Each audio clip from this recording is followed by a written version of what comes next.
this is the Ghetto Flower. We're here with Vontae from Worship. So every time we start these interviews, we ask a question. And the first question is, like, when did you start, like, designing, and, like, when did you start getting in the realm of wanting to design? I would say about 2017.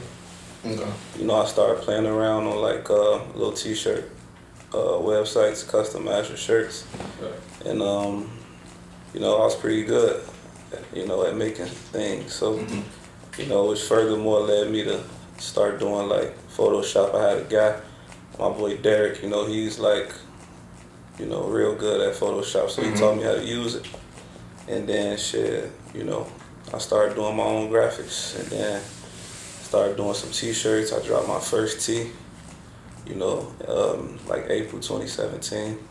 You know, it was strictly for, like, you know, like, my homies, you feel me? You know what I'm saying? Guys I grew up with and shit, like, they was rocking it. You know, you know, by me seeing them really treating it like a real piece, that made me want to make more clothes. You know, so that's what made me, and at that time I don't really think I really had, like, a name and shit. I was just doing, like, regular graphics and shit, so, you know, I eventually came up with the name Worship. Yeah. What made you, like, want to create Worship, and, like, where did that come into play? So it came, what made me really take it to the next level and take it more serious was that, you know, at that time Chicago didn't really have, like, you know, a bunch of designers. Like, you know, New York was going crazy on the street with LA, you know, they got, like, their own shit, 10 Deep, Stussy. You know what I'm saying? At that particular time, like, the only person I really knew about who was doing the clothes was, like, Joe Fresh Goods, you know?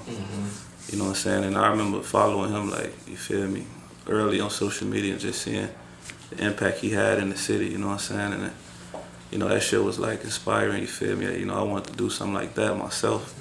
You know, I felt like it was possible, you feel me? I just feel like we needed more people who was interested in fashion because, you know, I feel like the talent was definitely out there. You know, so that eventually led me to, like, you know, shit, start reaching out to, like, manufacturers. Like I said, my boy Derek, he works at a print shop, so, you know, I started practicing the graphics and shit, start doing them more often, and start getting things printed, and then made me a website, you feel me, and shit. You know, I had, like, a real release, like, real drop via Instagram, and, you know, like, the guys in my neighborhood, they was fucking with me, of course, shit. So that shit eventually, like, spread out. Yeah. I feel you. So explain Worship. Like, what is like the real meaning of the brand? So the meaning behind the brand was, like, it's two things. Like, so around the time I started the brand was, like, I wanted something that was meaningful. And that was around the time my little brother died. My little brother got killed. So, like, I wanted something, like, I'm like, man, let me find a way to, like, incorporate him into my brand. You feel me? So I'm like, man, I want something to, like, commemorate him, worship him. I'm like, damn, worship, I like that. So shit, I came up with the name Worship. And the 9/5, you know, right after it is the year he was born. You know, he's born 95, so Worship 9/5, that's where I got it from. You know, it's Worship 9/5, whichever you prefer, you know. Also, it's a quote that goes along with the brand, worship me while I'm here. You know, that comes from, like, the Wayne reference I was referring to. You know, like, I feel like it's a lot of people who played a part in our culture, like, who, you know, don't get enough respect while they here. Yeah, definitely. People wait till they gone. You know what I'm saying? So I feel like, you know, shit, like, that's the reason why I put Wayne on the sweater. You know what I'm saying? It's because, shit, you know, why wait till that person gone? Somebody that inspired you to, like, give them their flowers. Right. You know what I'm saying? 100%. You know, why wait till they gone? I'm like, shit, I'm going to do it out of here. Right, So hell yeah. that was the reason why, you know, that's what the Worship name and the inspiration came from. Those two things, for sure. I feel you. Yeah. And that just makes everything come together when you see everything now. And that's dope that you said that. I hope, you know, everybody that hears that, they can see it in the clothes now, you feel me? So that's definitely what's up, bro, for real. like your shit's definitely going crazy now. So like, when was that first time when you all like, damn, like I'm working with something here? Yeah, you got shit. People sending pictures of motherfuckers wearing my shit. Like, you know, somebody saying like, yeah, shit, I was at, you know, I was at the fucking a party. Somebody had your hat on, like somebody had your shirt on. I'm like, damn, that shit crazy. You know, that's what made me think like, damn, this shit can really be something. I would consider that the first time, and then the second time I would say like, you know, of course when you know, Tyler Herro on the Miami Heat, he wore my sweater to a game. You feel me? And like the response from that was, you know, really good. You know. A lot of people was reaching out to me for stuff, for pieces, and you know that's what made me like, damn, like, yeah, I gotta stay consistent, stay on top of this. I got something going here, you know, it could be something. Yeah. Like all the people that wore your stuff, we're talking about Polo G, Tyler Herro. Yeah. We seen Future rocking your stuff. I think I seen Jean Dove. She had one of your coats on. So like, out of everybody that like rocks your stuff, like which one is like the one where you're like, you know, damn, I got this person to rock it. Shit, I would say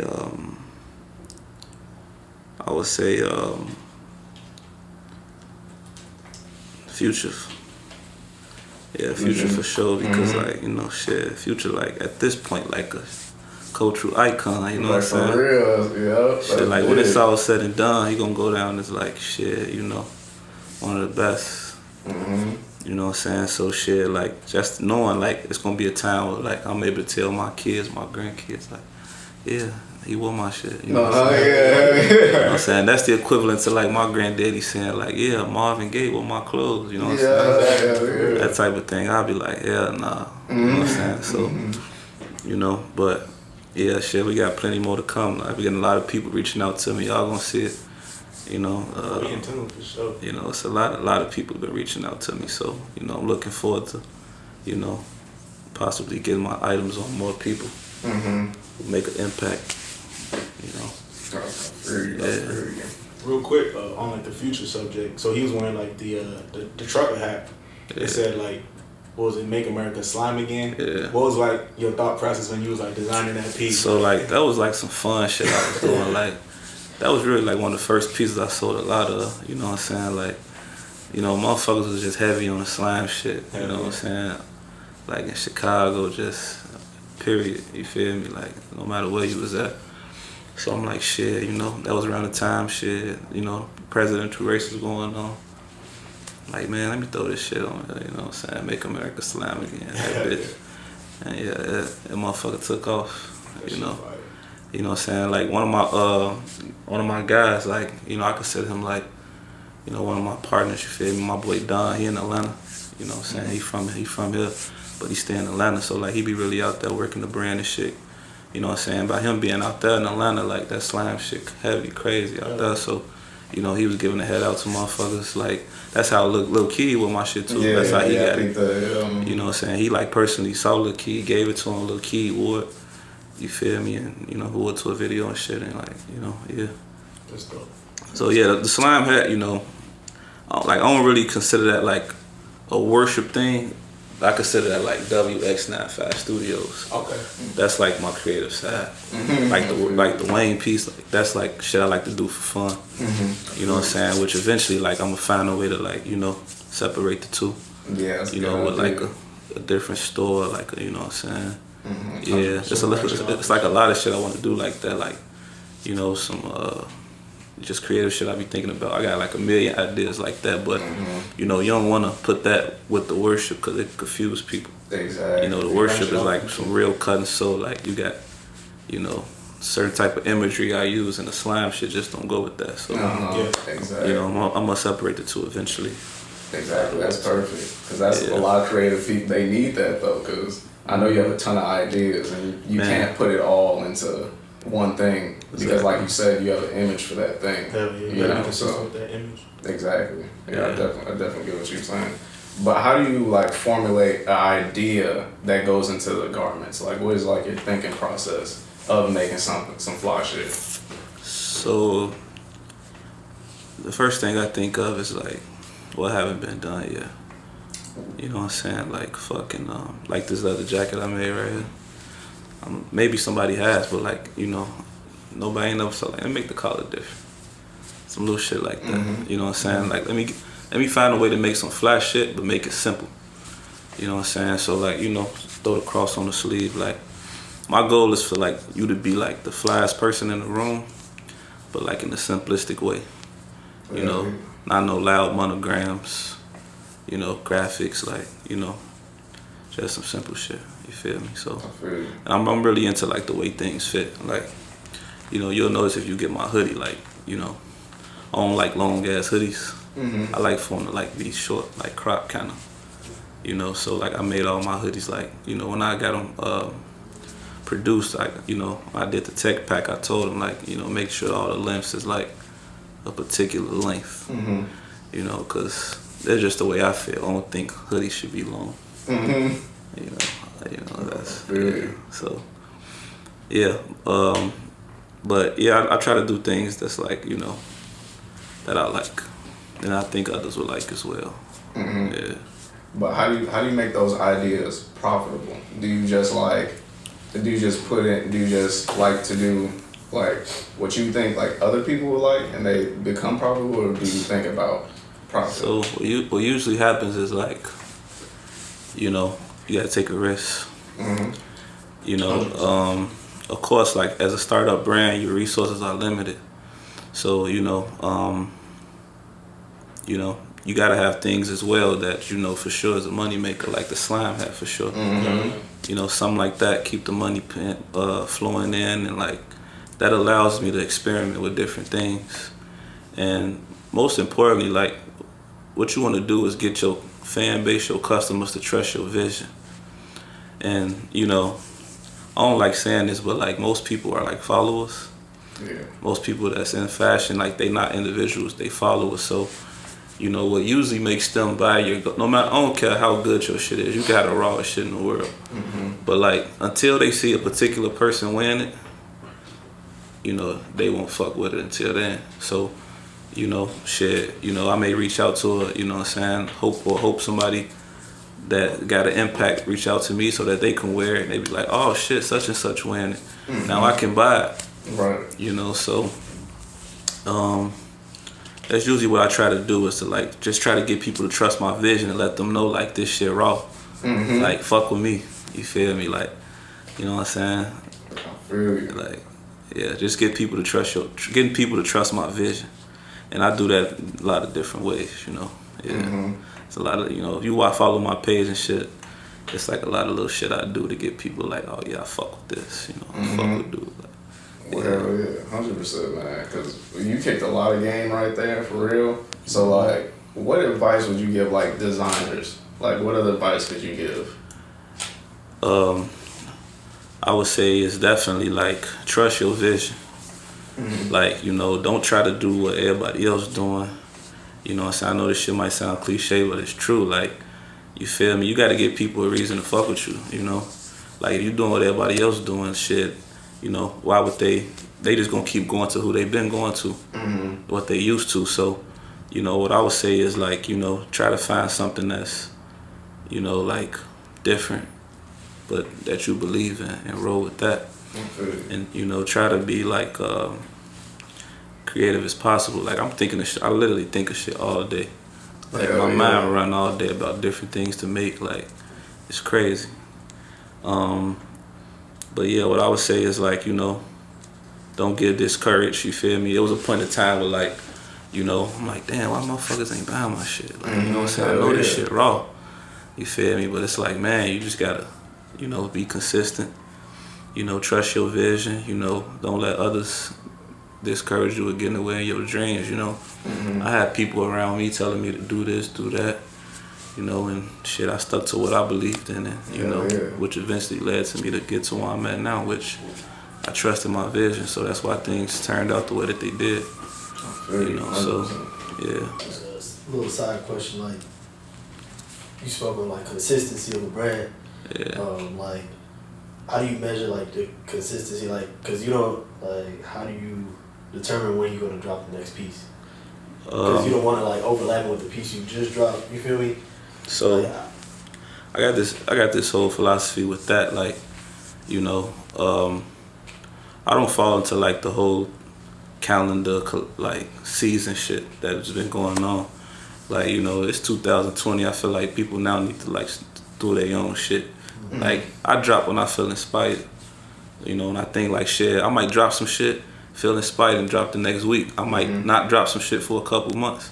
You know what I'm saying? Like, when you fall into like the calendars and collection shit, you like can be forcing yourself to make some shit. Mm-hmm. You know, so me personally, I just like to drop when I feel like it.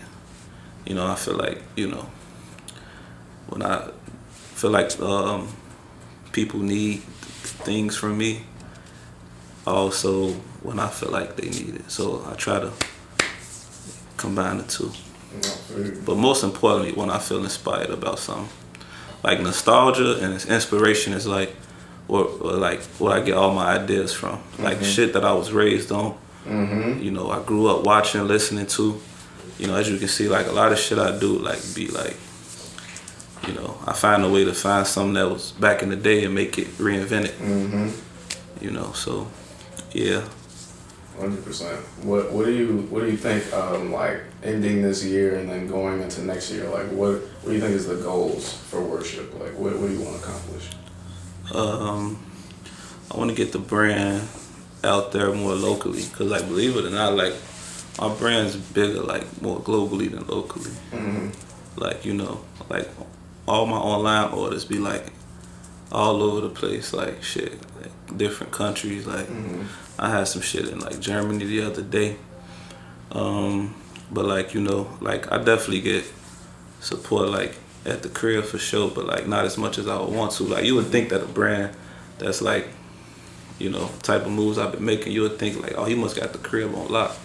But like that's not the case. You know, like, you know, besides the people from my hood, like, you know, it's not really like a lot of people outside of that. Like you will see a random person wearing my shit, but like, you know, it's certain brands I see in Chicago, you see that shit everywhere, you know. So, you know, I definitely want to get big at the crib for sure. You know, and get my shit, of course, on more like, you know, celebrities, I guess, rappers, athletes, shit like that. You know, that shit is a good feeling, seeing that shit like on somebody that's, you know, they could be wearing all type of shit. They wearing your shit though, you know. Yeah. Hell yeah, 100%. Y'all got any other questions? Yeah, like speaking on like having more presence in like Chicago or like just Illinois, what would you say some of like your favorite brands are coming out of the city or coming out of this area? I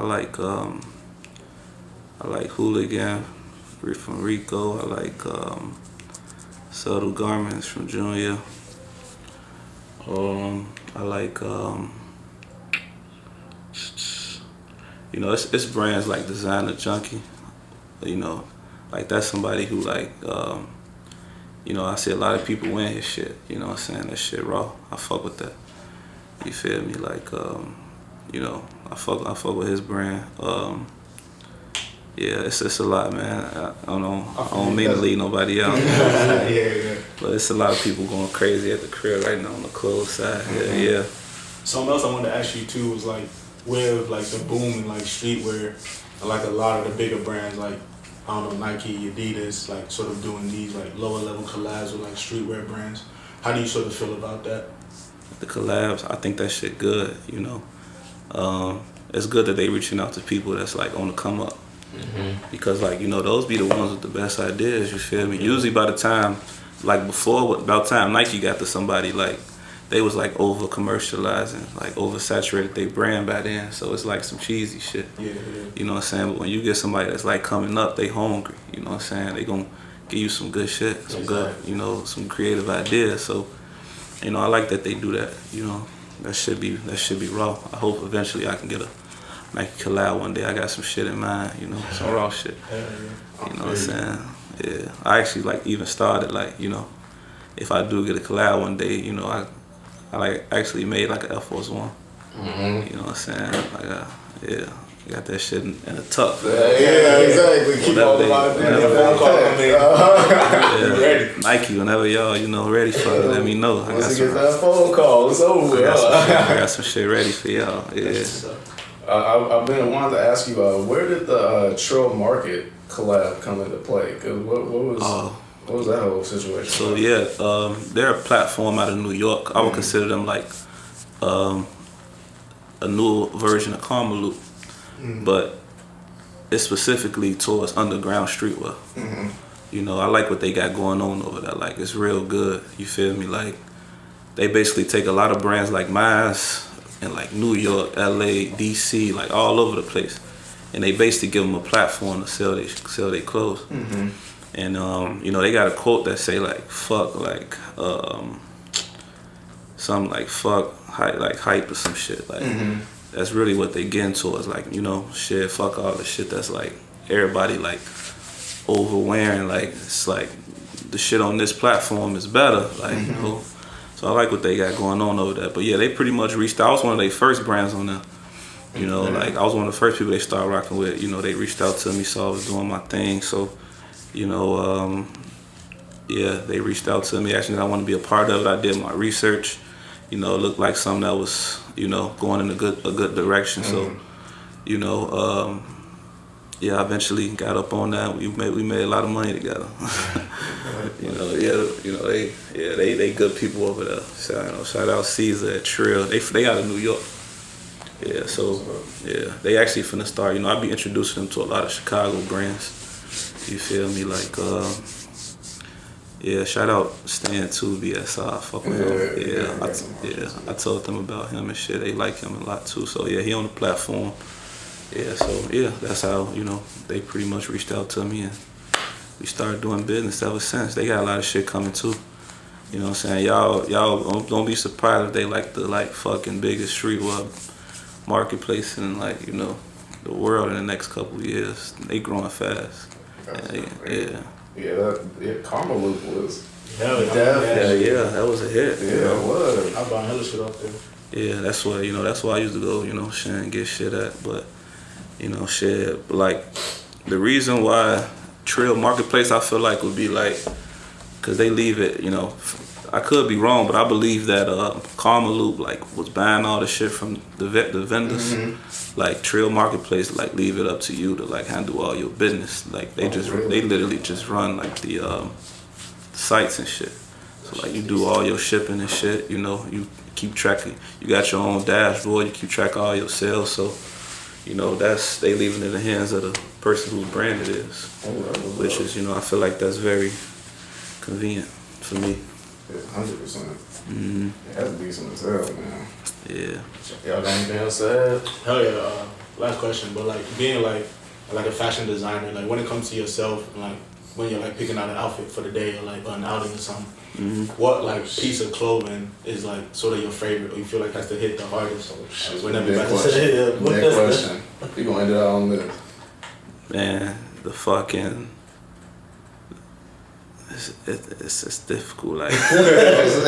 Man, you definitely gotta be shoes gotta be A1 for sure. But it really depends on the fit. I'm a jacket guy. Jacket, hoodie under it type shit. You feel me? You gotta have one piece that gets your point across without looking like a mannequin. For real. You feel me? So, to answer your question, I would say the most important piece is it could be anything, bro. Just depends on the day. It depends on the day. It depends on what you got on. Shit. If you going running to the store like me, I ain't never lacking. I don't care. I gotta be fresh. I don't care if I'm going to the leasing office at my building. I gotta be fleet. Motherfuckers be, man, where you coming from? Where you finna go? I'm like, shit, I'm just going to the car. Still gotta put some shit on. I gotta put that shit on. It's another little joke. One of my shorties, she be like, but shit true though, my shorty, she be like, damn, you gotta get dressed when you go. I be like, I only got raw shit in my closet. What you expect? Everything, I'm not gonna never not be fresh. I ain't got no weak shit. You feel me? Like that shit I'm gonna be fresh regardless, you know? Yeah. Good. So if y'all ever see me out and I ain't flea, take a picture. Send it to me. You prove what? Oh God, We'll end on that, man. Worship, appreciate you, Vontae. Same.